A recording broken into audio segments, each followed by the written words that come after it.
Iya, di salah satu media online ya saya menyebutnya begitu ya. Ini banyak sekali yang dikeluh kesahkan pada saat mereka melintas di HI, di Istana, ataupun juga di GBK yang ditemui oleh wartawan. Saya kepada keduanya mungkin Pak Haryadi juga bisa menengahi ini juga begitu.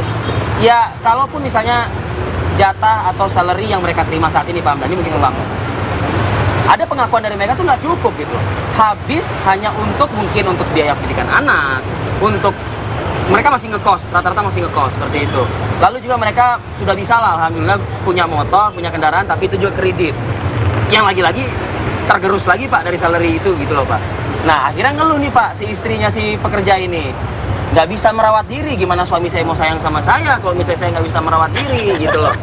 Nah banyak Pak, banyak lagi pernyataan-pernyataan lain dari buruh-buruh. Ini gimana Pak Haryadi menyikapi Jadi, ini? pertama kalau kita bicara tadi KHL, larinya tuh sebenarnya kan untuk penentuan upah minimum Mas. Ya. Nah, padahal selalu saya sampaikan dan saya rasa masyarakat harusnya sudah memahami betul bahwa yang namanya upah minimum itu adalah upah terendah bagi pekerja yang bekerja kurang dari 1 tahun dan berstatus belum berkeluarga. Bagi jaring pengaman sosial ya kita harus cek lagi semua betul nggak semua ikut, karena kalau pemberi kerja tidak membayar upah minimum itu kena sanksi pidana loh. Baik. Oke, satu hal lagi Mbak Nining. Ini ada lagi pengakuan dari pekerja di Bogor ini. Usianya 43 tahun. Ini mereka perlu mempercantik diri, makanya perlu parfum, kosmetik dan lain sebagainya. Karena ketika beraktivitas itu banyak keringat keluar.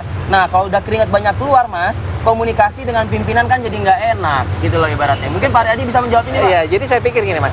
Mau parfum, mau itu tadi apa tadi? Bedak, kosmetik sebagainya. Itu kan kita nggak bisa memisahkan komponen seperti itu. Jadi item per item gitu ya. Harus jadi satu. Nah, intinya adalah saya tahu tujuannya adalah ingin ditambah lagi gitu.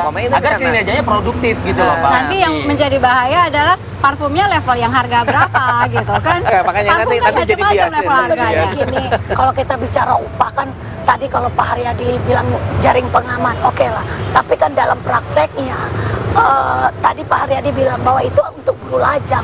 Tapi mayoritas prakteknya upah minimum itu menjadi patokan. Mau orang yang punya anak 2, 1 itu sama upahnya. Kalaupun termasuk penghargaan terhadap pekerja yang 10 tahun, 5 tahun, bahkan 2 sampai 25 tahun itu juga nggak terjadi gitu loh.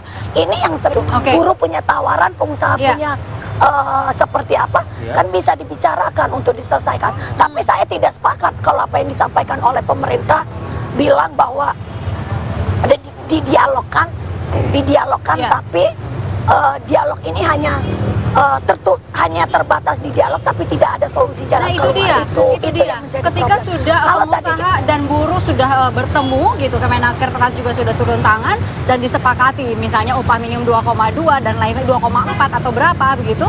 Tapi itu masih ada pengusaha juga yang tidak menjalankan gitu. Ini gimana? Ya, itu tadi makanya kalau saya bilang mungkin nggak pengusaha itu. Oh, kalau yang jelas pidana loh, Mas. Oh iya, pidana kalau loh. gitu Udah banyak dong yang harusnya dipidana kalau misalnya kita mau usul. Sangat, makanya saya bilang tadi daripada kita ribut, ya kan kita harus ngambil kebijakan kan harus secara